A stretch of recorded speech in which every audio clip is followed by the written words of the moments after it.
Good, so Which one? The guy came with the I asked the guy. I asked him. Yeah. Al Naharot Bavel. Okay, so we're doing today Mizmor Kuf Lamed Zayin. I want to start with a Gemara and then see the Mizmor inside. And the Gemara says like this. It's in Masechet Bava Batra, Daf Samech Amud Bet, and a fascinating Gemara after the destruction of Yerushalayim, how people felt.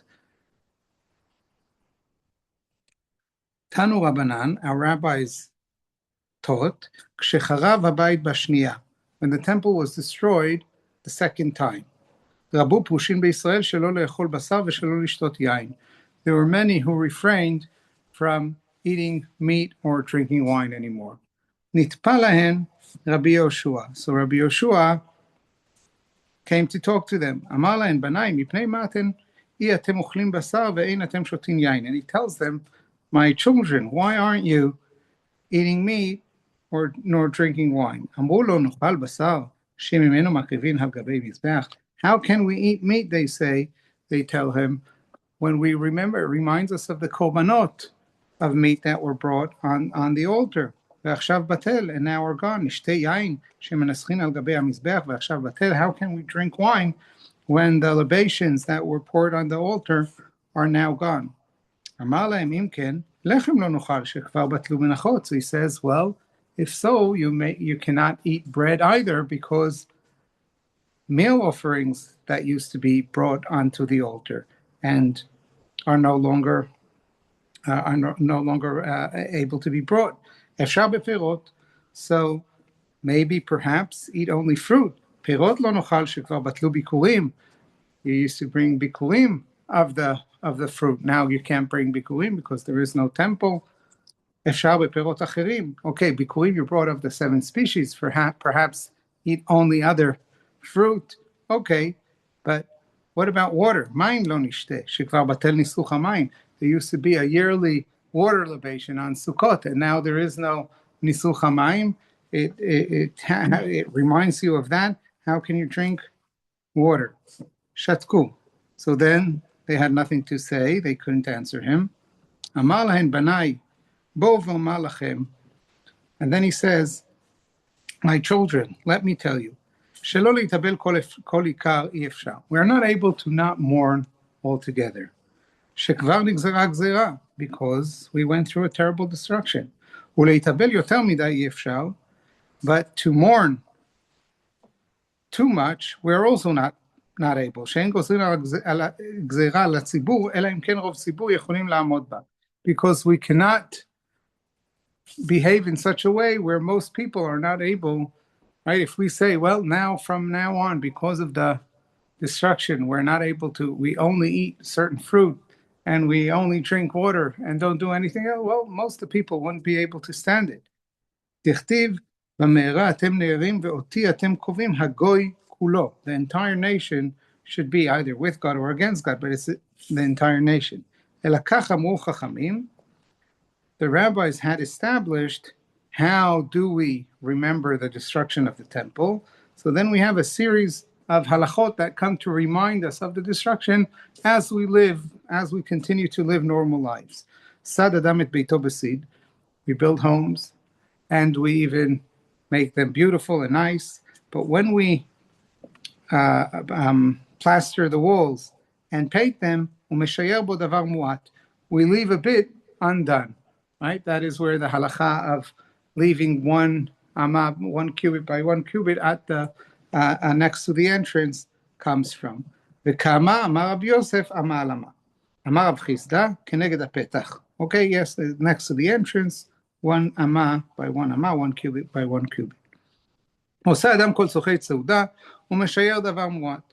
מהי? אמר רב פאפא קסא דהרסנא. When we bring out our food, even in a lavish festive meal, we leave something in the fridge. We don't take everything out. One of the items we don't take out. So that's the halacha actually in the Shulchan Aruch. It's really one of the halachot that we're not aware of. I'm sorry? I thought my wife just forgot to take it out. Yeah, there you go. Hi. So we just started. We started with a Gemara and Bava Batra, and now we'll get to mizmor. So are you serious? You leave something actually in the fridge? Yes. You're supposed to leave something? Yes, something that you don't take out. So what do you do with it? No, You use in it another later? meal, in a No, different, in other words- meaning you don't take everything you have and offer in one meal. Interesting. Leave a pulka behind. Yes. I'm sorry? Leave a pulka behind. Yeah, no, or it means one dish, meaning the one. So if you have different salads or different dishes, then one you keep for the next meal. On another, purpose. yes. Okay, but it could be anything. Yes. Similarly, today it's much easier than it used to be. Let's say, especially on a very special occasion, a kala that wears lots of jewelry, then the halacha is that she shouldn't put on all her jewelry. And today we have so much jewelry that there's always a ring. That's the custom. We take it off before they enter the chuppah. Right. But that is for another reason why Oh, it's really? taken off I thought it was that. before entering the chuppah. But the if let's say today we are so spoiled, we have so many things that if some would have earrings, then they'll have 3, 4, 5, 60 sets of earrings. So In the same time. at the same time, yeah. So that's a problem. So, but the situation is that you can't. That even if we want to, we wouldn't be able to wear all of our jewelry all at once. But it used to be that an ordinary lady would have one necklace, maybe one set of earrings. This is where Chanel got it from. Coco Chanel said before you go out, look at yourself in the mirror, take off one piece of jewelry. Really? Yes. I didn't know that. Wow. There you I'll go. take out my nose ring next time. I think you did before you came. Yes, I'm doing that as well. Yeah. So that is the so you shouldn't put. Why not all? Because we're not, even when we're happy, we don't take it That's to not the in the law. full extent because we remember the destruction of Yerushalayim. Okay, so then what is an example of jewelry that could be left behind? Okay, so now where does this come from? Shenemar, אם אשכחך ירושלים, תשכח ימיני, תדבק לשוני לחיקי, אם לא אזכרכי, אם לא אעלה את ירושלים, על ראש שמחתי. So that is from the mizmor that we want to see today. So we're going to see the explanation of the full pasuk in a moment, but the gist of it is that the poet takes an oath that he won't forget Yerushalayim, but he won't forget, he will אעלה את ירושלים על ראש שמחתי. What does that mean? To bring Yerushalayim upon my happiness. It means to say, at the most happy moments of my life, we're doing Mizmor Kuf Lamed Zayin, and we started with a Gemara that has to do with that. So at the happiest moments of my life, I will remember Yerushalayim. I'll bring up Yerushalayim I'll have Yerushalayim in my mind. So what are the most happy moments of my life? Right. So for instance, where do we do something for lezecher hachurban? Right under the chuppah, we always the breaking of the glass is the thing we all notice and we are all familiar with. There's one other thing that should happen in chuppah. Right, the ashes at the head of the Chatan. I'll soon say something about it, but we do something. So this is the way that this mizmor suggests remembering Yerushalayim, meaning we continue with life as usual, but even at the happy moments of our lives, we make sure that we always remember that we remember Yerushalayim. Soon we'll discuss what it means to remember Yerushalayim. When you build a house, you leave part of the house. That's what we said when you weren't here. Oh. So you see, you didn't miss anything. Okay, very good. Very good. So the Gemara says, Amar Rav Yitzchak ze efer makle sheberosh chatanim. So today it's not done in all weddings, but the appropriate thing would be to do it, and that is to take some ashes. I've never seen And it. yes, so Never seen it. so it's not I've done seen it. under the chuppah. You don't always. It's not done. Usually, it's done right before the chuppah. So before the chuppah, I remember before my chuppah, Rav Lichtenstein it was the Mesader Kiddushin, and before the chuppah, he asked the boys around, "Does anyone smoke?" Really? Yeah, and so no one dared to tell him that they smoke, or maybe no one really smoked. I don't know, but because he needed a light, so then we found matches somewhere, and he burnt a bit paper at its corner, and he put a bit in his hand, and he put a bit on my Like ash on my went. head. Yes. No, like it's on the hair. You don't see it really because it's like here. But okay, so that is a custom that to remember Yerushalayim. You put ash even on the head of a chatan, and we also we break a cup, and says the Gemara. Okay, then it discusses that idea, but then comes the really striking idea, and that is or striking maybe opinion. We have an opinion of Rabbi Ishmael ben Elisha. Rabbi Ishmael ben Elisha was probably the Kohen Gadol before the destruction. So he really lived the destruction. I mean, it had a profound impact on him. But in order to understand what a destruction, we sometimes we think of destruction like we all need to, at one stage or another of our lives, we go through the experience of loss, right? We lose many things, but there's loss and there's loss. I mean, I could lose my keys, right? It's frustrating when I lose my keys, but it's not an existential experience. Well, it depends, but usually it's not, right? It's very frustrating. But then we go up the ladder, and then there are more important things, right? When we lose a loved one, then that is really devastating. And when I say devastating, I mean it, because meaning there are losses that are frustrating, and then there are losses that are devastating. And devastation is different to frustration. Frustration means I'm uncomfortable with it. I had plans that now I'm not able to do. What is the difference between frustration and devastation? I think sometimes something happens that shatters our world. Meaning, it's not just something that ruined my plans for today or for the week or even for the year. It's something that I had a certain foundation to my life. I had a certain way I see things and live my life, and the world made sense to me in a certain way. And then all of a sudden, I lost what gave me meaning, what meant like. I need to change my life now. I can't live anymore. I mean, that's Your keys are somewhere. that's You lose well, somebody, they're gone. well, no. Let's say they fell into the furnace, and even if they're not, it's still not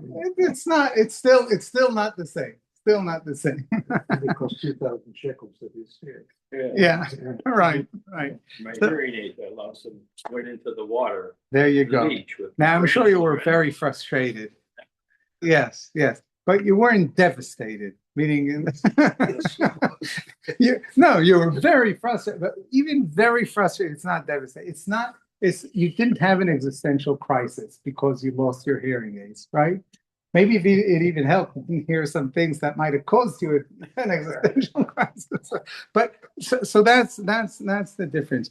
And now, imagine the destruction of the temple to the people of Israel. It's not just I'm saying the temple, but it's the temple, Yerushalayim. It's the nation was destroyed. Meaning, the way people lived, what made sense was that there was a temple where God dwells, and there are priests that worship God on our behalf as a nation, and that gives us meaning to everything we do in life. And we go and we have our land and we have our city, and everything makes perfect sense because it's all some sort of system that has that is in harmony. Sorry? It was central to our existence. Exactly. And then now all of a sudden it's gone. It's gone. So what do we do now? Now, today we say, okay, we don't have a temple, we have a shul. Those days there was the religion was the temple. There were no shuls. And even if there were, maybe they were like very, like not even secondary, but third or fourth to the temple. Like the temple was the thing. Now it's gone. And Yerushalayim is gone. So meaning the political structure, the religious structure, everything is gone. So what was the response? So Rabbi Ishmael ben Elisha was one of the Tanaim, great rabbi, says, well, there's only one answer. Miyom shecharav Beit HaMikdash, dinhu, what would be the proper thing to do since our world has been shattered? There's no meaning to our world anymore. We don't have what to live for. Shenigzor al atzmeinu shelo lechol basar velo lishtot yain.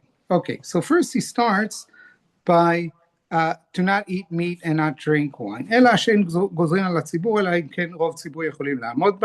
However, we cannot have such a decree because most of the people would not able to live life refraining from that, so we don't say that. But now comes the really important part of what he says. ומيום שפשטה מלכות הרשעה, שגוזרת עלינו גזרות רעות וקשות, ומבטלת ממנו תורה ומצוות. Okay, he says, when the temple was destroyed, that was devastating. We're not able to, the center of our life has been taken away. That's terrible. But now even more so, the Roman Empire during the times of Rabbi Ishmael ben Elisha, they're not allowing us to live a life of Torah mitzvot.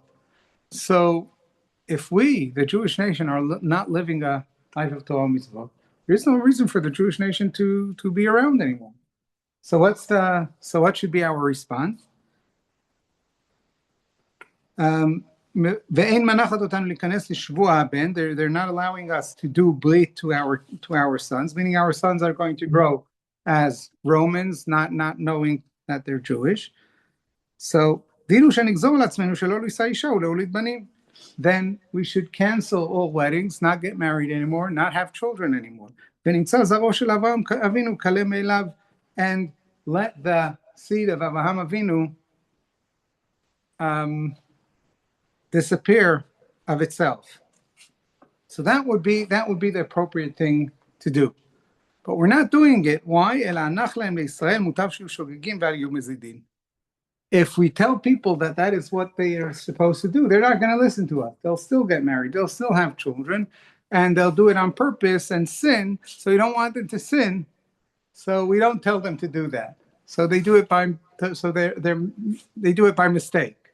That's the opinion of Rabbi Ishmael ben Elisha. So strong, right? Like, how could he say that? But same thing in the Holocaust. It's like people didn't want to have children because why bring them into the world? That was that same form. I knew a couple who were Holocaust survivors who had no children exactly because of that. They said, we don't want to bring children into the world that would suffer the way we suffered. And you can't blame them, right? You can't blame them. So this is Rabbi Ishmael ben Elisha says there is no point, and he's thinking about it from a religious point of view. He says, what's the point? We Jewish, we're the seed of Avraham Avinu. We have a covenant with Hashem. Hashem is not enabling us to live according to that covenant. So let's just basically commit suicide as a nation, not literally kill ourselves, but see to it that there is no continuation. So that's very strong. Now, it's also a deliberate negation of the first mitzvah. Yes. Right. But extreme circumstances bring extreme reactions, and this is what he thought would be the right reaction to this. But then we had Rabbi Yoshua that we just saw before, who obviously disagreed with him. He says, no. We continue life, but we remember Yerushalayim. And where did he get it? He got it from Mizmor al Nahorot Bavel. And now I want to, after this discussion, to come to al Nahorot Bavel. the voice of Rabbi Ishmael ben Elisha is a voice that Al Nahorot Bavel is dealing with, but Al Nahorot Bavel gives the solution of Rabbi Yoshua, as we will soon see, that we continue life, but we remember. And this is, so let's start, let's have a look at Al Nahorot Bavel. Al Nahorot Bavel, Sham Yashavnu Gam Bachinu Bezochreinu Et Zion.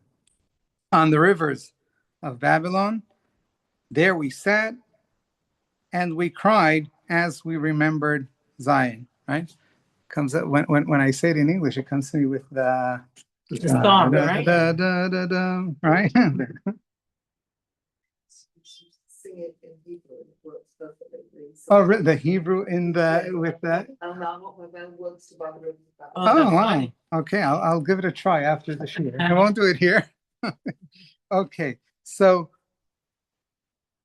על ערבים בטוחה תלינו כנרותינו, on willows within it we hung our, what is a kino? Our harps.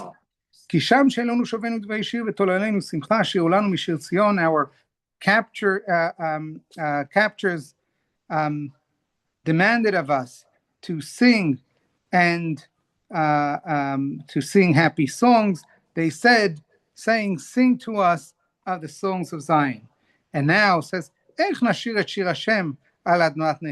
can we sing the sing of God on a strange land? Now, notice that the captors ask them to sing of the songs of Zion, and they say, how may we sing the song of God? Meaning for the captors, this is the song of Zion. For them, what do you mean the song of Zion is the song of God? It's the holy songs, the things that the songs that are most important to us, what we sang in the temple. How can we do this? This Mizmo probably is by leYom, that would sing and play in the temple, and now they're captured and brought to Bavel, and they're demanded by those who captured them to sing the song of Zion, and they cannot do that. And now comes another pasuk, and the question is, what is the connection to the previous one? If I forget you, Yerushalayim, I will forget my right hand. May my tongue cling to my, what is chiki? To my palate. If I don't remember you, if I do not bring up Yerushalayim upon the most happy occasions of my life. Okay, then it goes on to another matter which I will soon say something about. But why all of a sudden does the poets make this oath?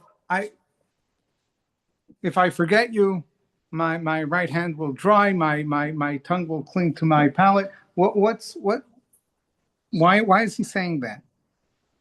So I think if you look at the beginning of the Mizmor, Al Nahorot Bavel Sham Yashavnu Gam Bachinu. He's talking about the past. Meaning the poet is not now sitting on the rivers of Babylon. He's now not experiencing it. He is reminiscing himself, remembering something, right? I'm remembering now how I sat on the rivers of Babylon, and I remembered then Yerushalayim. But now I'm not there. Where am I now? So perhaps I'm still in Bavel because he's taking an oath to not forget Yerushalayim, but he's no longer he's no longer the prisoner or sitting on the rivers of Babylon, being demanded by his captors to sing the song of Zion. He's now in a different situation. What situation would that be? Next generation. Exactly, next generation. So he remembers this. It might be an older person, or maybe a younger person was remembering through the eyes of his father who told him this story. But whatever it is, we're having now someone who's remembering the remembrance and saying, Al Nahorot Bavel Sham Yashavnu Gam Bachinu. Then we cried as we remembered Zion. Are we now doing it? Now the next generation is probably already. Do you remember Yechezkel telling the people, Bnu Batim, right? And Yirmiyahu, build homes, plant gardens, pray for the city that you're living in. And now these people that build homes and planted gardens and are praying for the peace of the city in which they live, all of a sudden they now remember those days that they were crying on the rivers of Babylon, remembering Yerushalayim. And how to say, what about now? Where's Yerushalayim in our world right now? It devastated us then, but now we're just living our lives. And now they're very afraid and concerned because they still have a small memory of Yerushalayim. They remember their memory of Yerushalayim. They remember as they sat and cried, and now they're scared. They're scared that they're going to forget it. I must tie it to something in our days. When I was a child growing up, as I'm sure when you were growing up, the Holocaust was so vivid and live in our memories.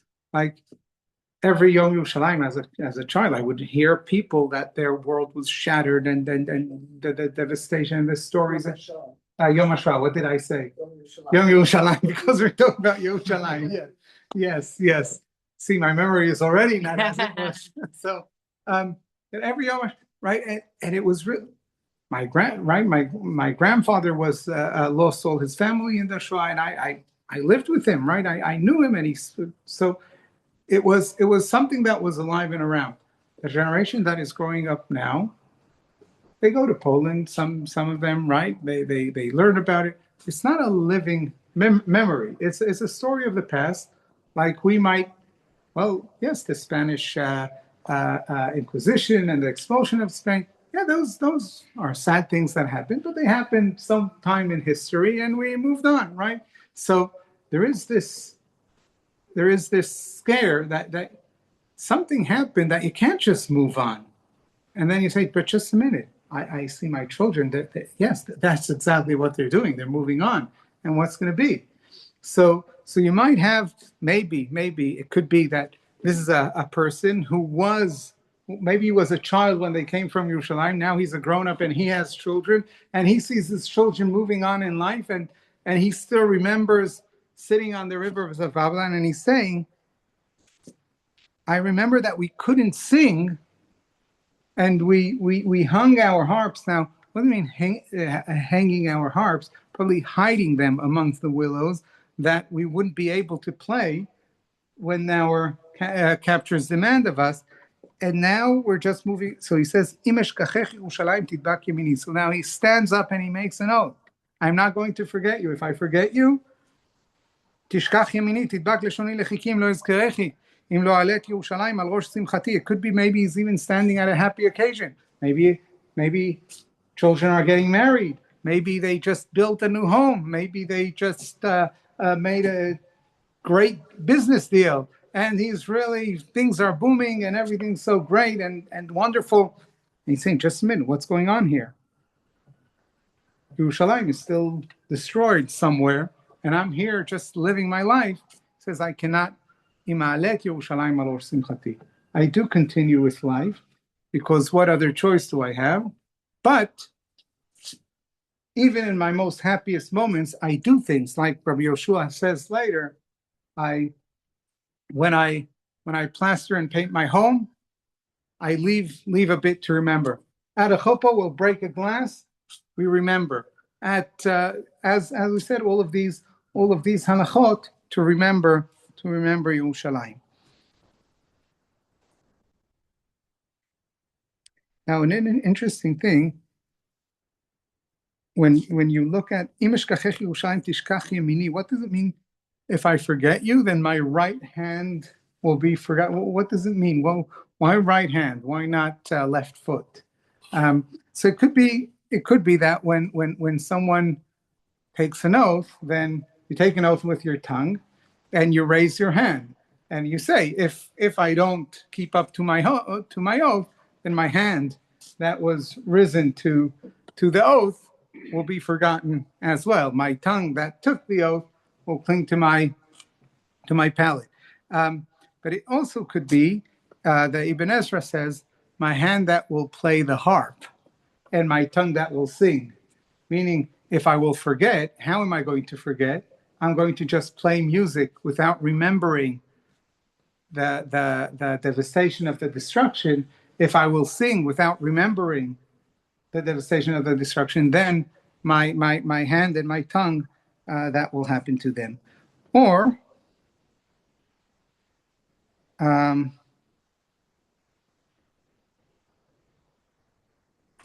so that those are two possibilities. But then I always thought it was creativity. I should use your right hand. That's your strength. That's what you create with. Yes. So you lose But what does that have to? Why, if you forget Yerushalayim, why lose your creativity? Why not? Because I'll lose my sight. I'll lose my. I'll lose my ability to make myself a better life. Okay, could be, maybe. That's the way I always thought. Okay, but I think in the other way, it's related directly to the oath. Meaning, I take an oath, and if I don't do it, then something will happen that has to do with this oath. Okay, but maybe what you're saying is true as well. You put your pillow on the left, but with your right. Right. True. Then he goes on to Zchor Hashem livnei Edom et Yom Yerushalayim haomrim aru aru ad hayesod ba. Now, why did he go to there? Zchor Hashem livnei Edom et Yom Yerushalayim haomrim aru aru ad hayesod ba. Now he's not talking about his own memory. Now he's saying, Hashem, you remember to the sons of Edom the day of Yerushalayim. What is Yom Yerushalayim? For us, Yom Yerushalayim is the day that we freed Yerushalayim. Here, Yom Yerushalayim is the very opposite, the day that Yerushalayim was destroyed. He says, remember to the children of Edom, because Edom were living next to Yerushalayim, but they were, sometimes we had courteous relations with Edom, sometimes we would fight. We would usually fight with Edom. But they were brothers, meaning Edom is Esau. So brothers, when they fight, brothers are allowed to fight, right? Even very strongly. But when someone comes to fight them, then they stand together against, right? So that's the ultimate test. But when Bavel came, Edom didn't stand with Yehuda. They actually stood with Bavel. They were happy. So they even shouted to Bavel, Aru, Aru, ad hayesod ba, destroy it, erase it to its foundations. So Hashem remembered that. Okay, now all of a sudden now he says it, so he's remembering the destruction, but he's also remembering those who are responsible for it, and we'll get to it in a moment. And then he comes to talk about Bat Bavel Hashduda. So who's Bat Bavel Hashduda? So Bat Bavel, like Bat Zion, when it refers to nation as the daughter of. It means the people of. Yeah, the people of Bavel Hashduda. What Hashduda means? So Hashduda literally means that robbed or something like that, but it means maybe that is robbing, or maybe it just means like a curse, like, yeah, bloody Bavel. Yeah, like Bat Bavel Hashduda. Ashrei sheyeshalem lach et gumulech shegamalt lanu. That will pay you back what you have. So Ashrei usually is translated to mean glad. Like glad will be but it's not. It's more than glad. It's like satisfied. He will be doing whoever will do it will be doing the right thing. Like Ashrei ha'ish asher lo halach ba'atzat reshaim, the man who didn't go in the counsel of the wicked is Ashrei, meaning he's doing the right thing. Praiseworthy. Thank you. Praiseworthy. I've got a translation. Sorry? I've got a translation. Very good. Oh, great. So praiseworthy would be the one that would pay you back for what you have done to us. We'll come back to the word gemulech shegamalt lanu, because that's an interesting phrase. and then it goes on, how would he pay you back? Ashrei sheyochez v'nipetz et ololayich el aseret. That's horrible. Right? Horrible. Horrible. Yeah. Double-time above it. Praiseworthy would be the one. Sorry? Double-time above it. Yeah. Say that immediately before. Right. Praiseworthy will be the one that will Speculating with that one. grab and Smash the heads of their. smash the heads of your Infants against the rock. babies against the rock, and that's the end. Now, usually, even Mizmorim that say harsh things, they then end on a positive note, right? They would say, I don't know, something, and one day we'll get back to Yerushalayim and Hashem. You will bring us back, something like that, right? Nothing. No, this is the end. That's it. Now, what's going on here? What is this all about? So first of all, let's establish that this Mizmor is about remembrance, right? Because it starts with Al Nahot Bavel Sham Yeshavnu Bachinu Bezochreinu Et Zion. We remembered Zion, and then it says Im Eshkachech Yerushalayim Tishkach Yemini. I don't want to forget you. Tidbak L'Shem B'Chini Im Lo Ezkerechi. I must remember you. If I don't, then well, what will happen to me? So I must remember. And then Zcho Hashem. Hashem, now you remember too. The sons of Edom, and then it says, "You Bat Bavel, praiseworthy, the one that will pay you back." Now, what does that have to do with memory? Oh, it became revenge, it sounds. Right, but how exactly did that tie into memory? So I think it ties into memory. But before we get into memory, Ashrei sheyeshalem lach et gmulech shegamalt lanu. What is that about? Gmul means reward, right, or payback. So I understand we're talking here about payback. So gmul would be, but so gmul, we owe you payback. So we'll do to you what you did to us. Okay, that's gmul. But it says you were gamalt lanu, like what you did to us was also payback. In what sense was it payback? That Yaakov stole? But it's Bavel. He's talking about Bavel. I thought up to No, now we're talking about Bavel, not about Edom. So what is he talking about? Payback for what? So it could be that he's using, it's a play on words.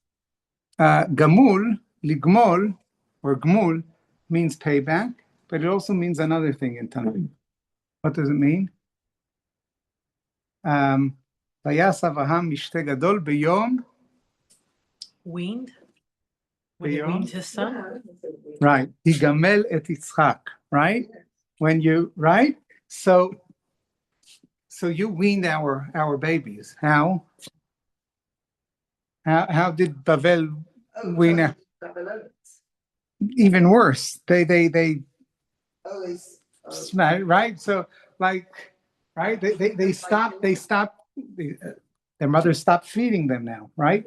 Right? So it's like, it's using a euphemism here, right? So it's saying, the gmul is what you did to us, would be done to you, but it's also using the same word for the act and for the pay. It's like the same word for payback and the same word for what they is like